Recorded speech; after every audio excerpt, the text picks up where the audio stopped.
Hi guys, welcome to Bulletin Bytes, your podcast from Bulletin Box. I'm your host Tiwo, a place where we bring people from different walks of life to talk about life. And today we have Jainee Gandhi. Hi Jainee. Hi Tiwo. So guys, Jainee is a certified image consultant who helps people declutter their lives and their wardrobes and talk about sustainability in fashion, yeah? Yes. Let's start with first thing, image consulting.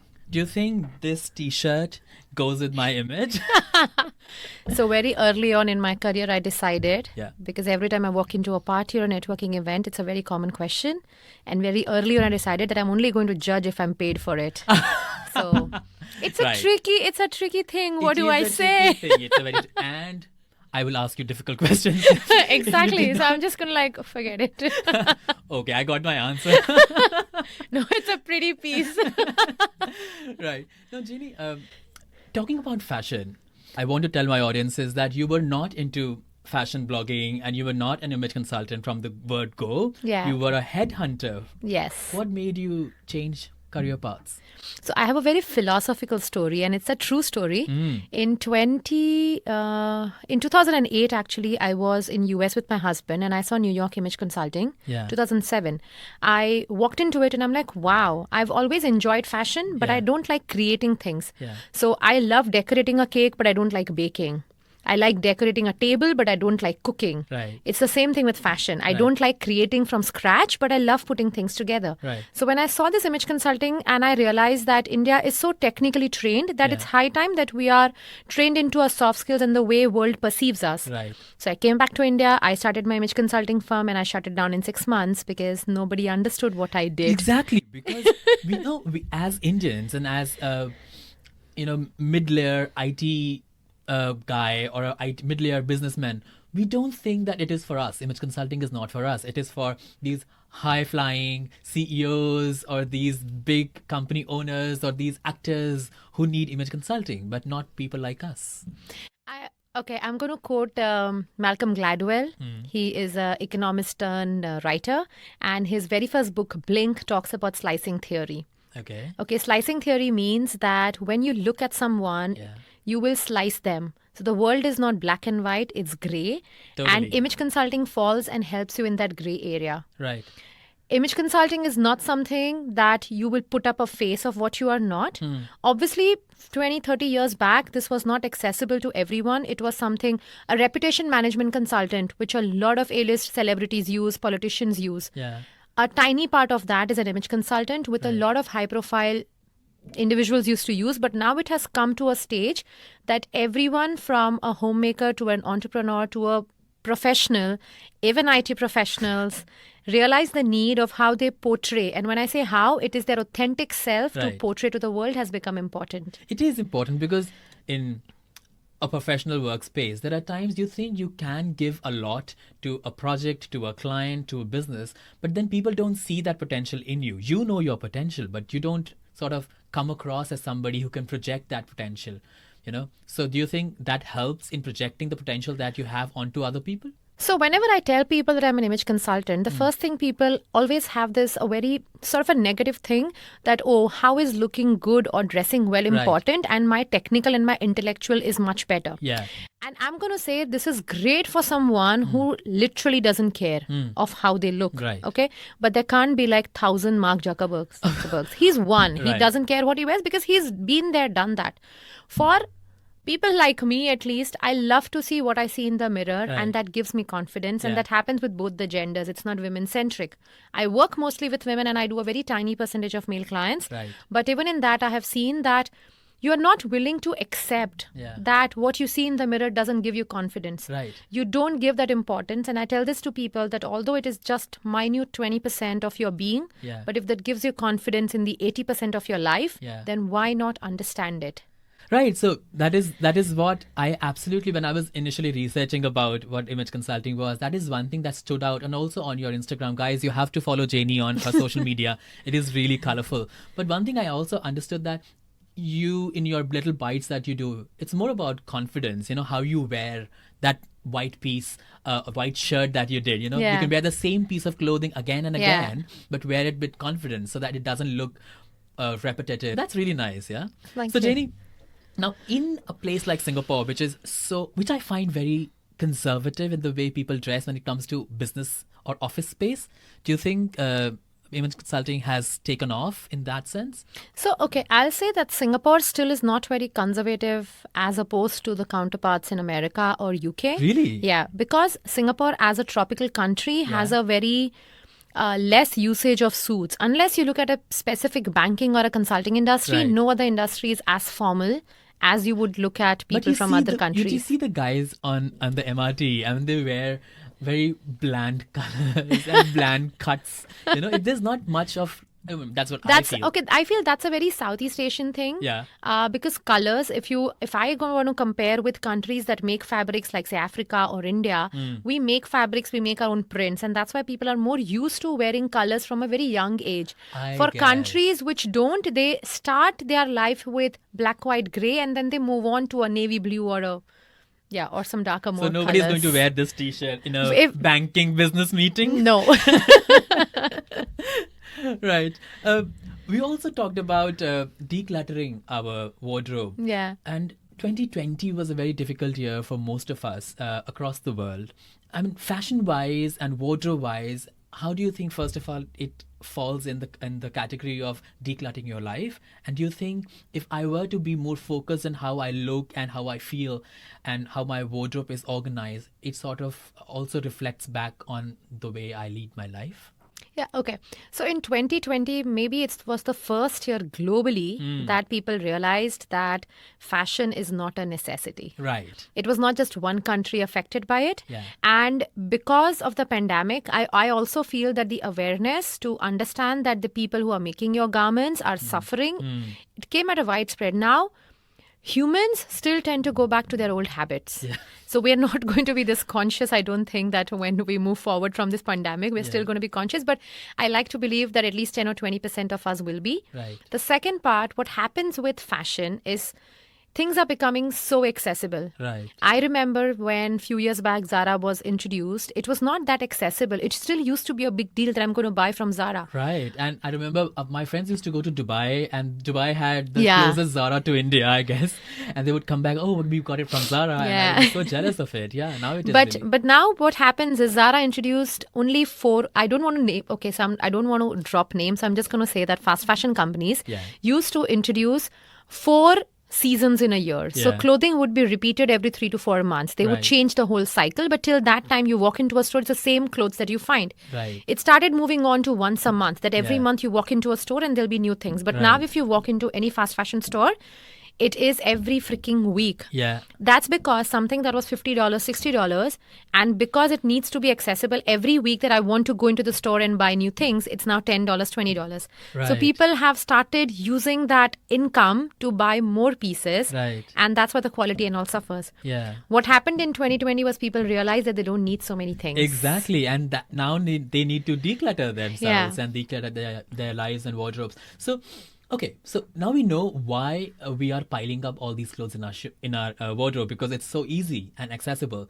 But what it does to the planet in general. Oh, we will come back to that though. I must hold the thought. I need to first go back to you being in New York and coming across the image consulting, and why. And of course, you were always interested into it. Yeah. But then, what was that one trigger that sort of got you into this? So I genuinely, when I started image consulting, I thought it's something to do with fashion. I love Yeah. dressing up. Maybe this is going to help. Yeah. It's when I did the course and I actually started working with people, I realized that fashion has got such a bad reputation. Clothing is used as utility or clothing is used as vain. That is true. There is a Especially huge... for men, must I say, you know? For everyone, even for women, every Yeah. single stereotype that women faces in Right. terms of the world, Yeah. it has lots to do with the way she looks and she dresses. That's right. So clothing is used as something as as its utility, you have to wear it, or Yeah. it's vain because you love to wear it. Right. But I believe that everything in between is Yeah. the clothing makes you feel what you are. Exactly. And that is what people forget. Right. So when I started image consulting, that pushed me because I love dressing up. I have faced a lot of stereotypes myself. Yeah. And I have through and throughout loved dressing up from a young age. Yeah. And now when I think back of the comments that people used to pass, I feel, oh, that's such a huge stereotype that people used to create. And maybe that is something I'm trying to fight. Do you think women are put to different, altogether a different level of stereotype and altogether different level of judgment than men when it comes to clothing and fashion? Right? Yes. But I must say, guys, if you're listening to us on YouTube or any video platform, you have to see what Jainee's dressed at. I am absolutely loving your combination of gold and blue. Absolutely brilliant. Thank you. That is something that you would never see, a person wear it in a room for a talk like this. What are these called, by the way? These are spiral coil bangles. They are made by artisans in Nagaland. In Nagaland? Yeah. So they look very tribal. Yeah, they are. Ah. It's my hippie soul. Lovely, lovely. Going back to your journey from IT or headhunting to being a head turner that you are right now. You are, seriously, I have to say Thank this. you. In this journey of learning fashion consulting and image consulting and knowing that it is more than just clothing and fashion, any clients in your past years that you've come across that has left a very deep impact on you in terms of how you've helped them or how they've helped you? So all of my clients come with a different goal. Mm. 50% of them genuinely come for the fun of it, Yeah. that I'll declutter their wardrobes, I go shopping for them, or I create lists for them, and they do it. Right. 50% of them are trying to find themselves. They are sitting and they're not able to figure out why, Yeah. or they are lost. Yeah. So I had this client early on in my career. She was 68 years old. She's the oldest client I've worked with so Wow. far. In Singapore? No, in India. In India. And Okay. when I was working with her, I used to constantly ask her. I can't give her background because then everyone's going to figure out who she is, but she was a pioneer in her field. Lovely. And I kept on thinking when she called me that why would she need, she's well traveled, she's like there, she's been there, done that, she's an inspiration for me. So why would she need an image consultant? But when I actually met her, I realized that throughout her life, because being in a field which is very male dominated, she had toned down her dressing. Yeah. She had access to best of the brands that India had to offer, but she was not willing to break the shell. Right. And she realized on her 60th birthday Yeah. that now I don't care. Yeah. And she tells me that she wished that she could have done this earlier and accepted more of who she is rather Right. than being part of the industry that she was. Right. So a lot of such examples give me Wow, also this is strength so that there is inspiring. value to what I do and Yeah. not just fluff. Yeah, I'm sure it is not, because listening to you talk about this, it is really giving me goosebumps. At the age of 68, where the world is at your feet, and like you said, she was a pioneer in her field. There are still things about you that you can learn, Yeah. and how that sort of comes across in your clothing and how you project yourself in society. That's great. Of course, I understand that it's important how you project yourself, but somebody like me who is not okay. Is it for somebody who is very career driven, or to have an image consultant and have an idea about image consulting, or who are going to be your main demographics that you want to cater if you were to sort of? Okay, my major demographic that I cater to is definitely women who are lost in the transitional phases in their life. So transitional phases meaning first job, first child, or recently married, or moving somewhere because of any personal That social changes, right? reasons. Having Yeah. the first kid changes. Yeah, a lot of things changes because I look back to my journey and I knew the transitional periods were difficult to Yeah. understand. Even being an image consultant, when I moved to Singapore 5 years back, the transitional phase of 6 months understanding how this country dresses were also a learning phase for me. Right. So for me, that's my main focus because, like I said, women are put into a different barometer of Absolutely. how they are perceived as. And that's something I just want to break through. Right. By the way, I have to congratulate you on getting 10K followers on Instagram. Yay! I'm going to abuse the swipe up option.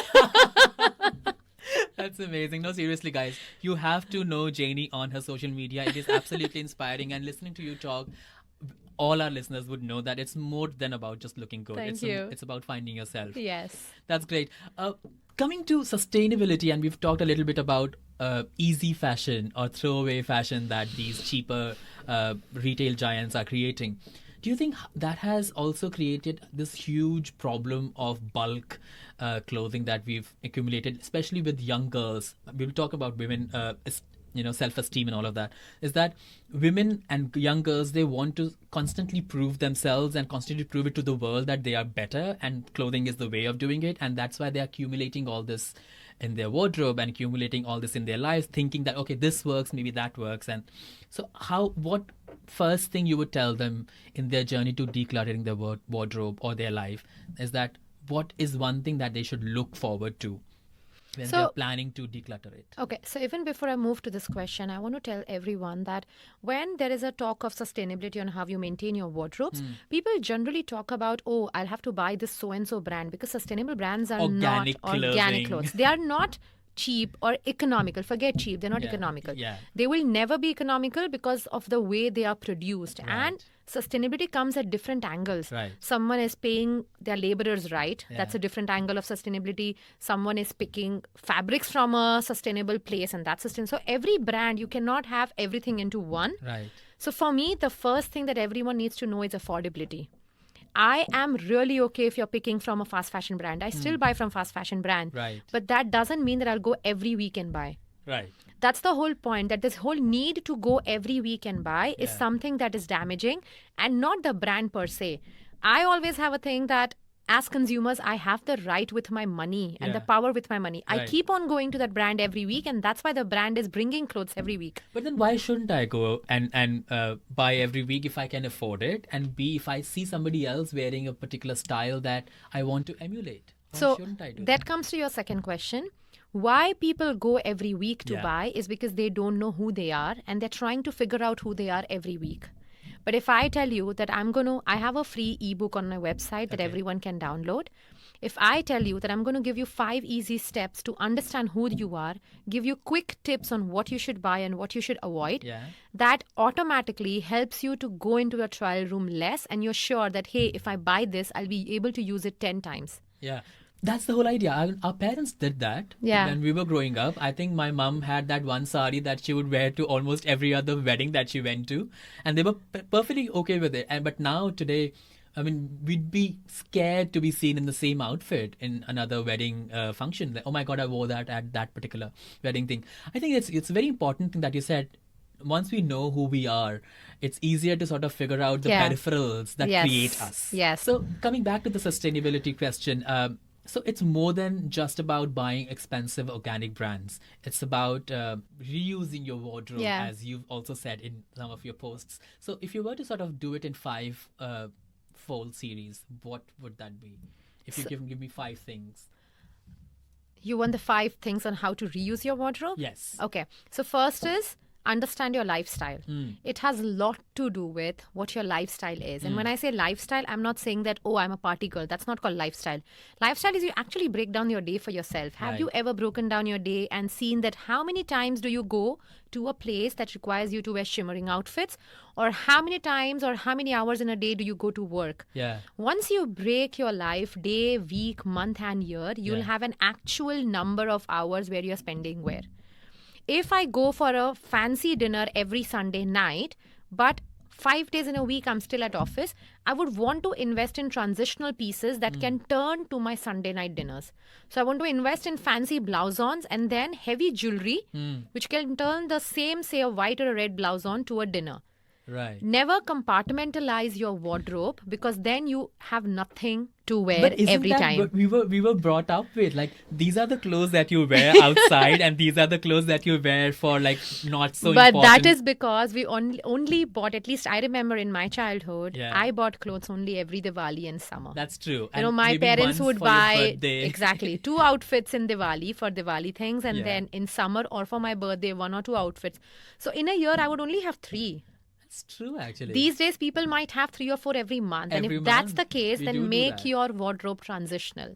Okay. Don't make your wardrobe a single-use wardrobe, because if you're looking at it, that, oh, this is for work, oh, this is casual, oh, this is when I see my friends, this is when I go to a party. Yeah. In that case, you will have everything but in tiny bit pieces. Yeah. And next time you want to go out with your friends, you're tired of looking at those 5 pieces because you're wearing it to the death. And then you go back to the same fashion store and buy You another buy a new one. Instead, make your wardrobe transitional from different levels and different lifestyles. So that's my first thing. So understand your lifestyle and make your wardrobe transitional. That's Yes. the first thing. Second thing. Second is personal style. I cannot tell you the importance of personal style that it has. Yeah.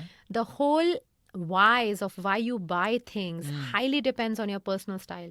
We go and buy what the retailers are selling us. Yeah. We don't buy what we need because we don't know who we are. But then how do I experiment with fashion if I don't No, you buy? can. Yeah. So everyone has a dominant personal style. That's true. They dominantly feel. I'll give you my example Yeah. since, between the both, I know myself better.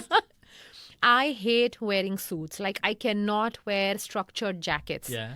But when I do corporate trainings or when there are some days I need to wear a layer, it just looks smart. I want to do that. So I've started investing in more fun jackets, which I know I can wear with my denim, which I know I can wear with my formal pant. That makes the jacket transitional and it helps me utilize my personal So style. if you have to go back, if you have to go out for drinks afterwards, Yeah, I after can. that, you can I in the can. same jacket. So the whole Right. idea is that personal style is not something when we're talking about, oh, this is what you are personally. I think once you break down why you like your wardrobe, why you don't like your wardrobe, if you actually break down those pieces, I can tell you, you'll dominantly know what your personal style is. Okay, that sounds like a lot of work. But you are out there showing yourself to the world every single day, and that you're is not. probably why you need an immense skin. No, I feel that why are you not willing to invest that time to know who you are? That is true. That and no, I think more than and it goes beyond fashion also in terms of our life. Why we choose friends the way we choose. Yeah. Who we choose as our friends, as our partner, and so on and so forth. That's very important. Very philosophical. Yeah, I didn't realize it's going to be this philosophical. Let's just cut. The third is understanding your body. We cannot be Right. blocked into 6-7 body shapes. Body shape is an important step into your dressing, but that's not the be it all sort of a thing. You need to know your body frame, your body type, and body shape. But body shapes change. Yeah, that's why you need to know your Winters, body. I'm polar bear. Summers, I'm a different animal. That's why just the body shape is not a dominant thing. You need to know your body frame. What's your height? What's your weight? You need to know your horizontal body and your vertical body.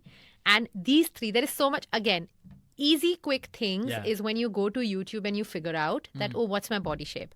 My blog also has a list of body shapes. But every time that you read my blog, and any sensible stylist, I'll say someone who is doing a bite-sized thing that, okay, just do this, if you're a so-and-so body Wear shape, it's all stripes. right. Yeah.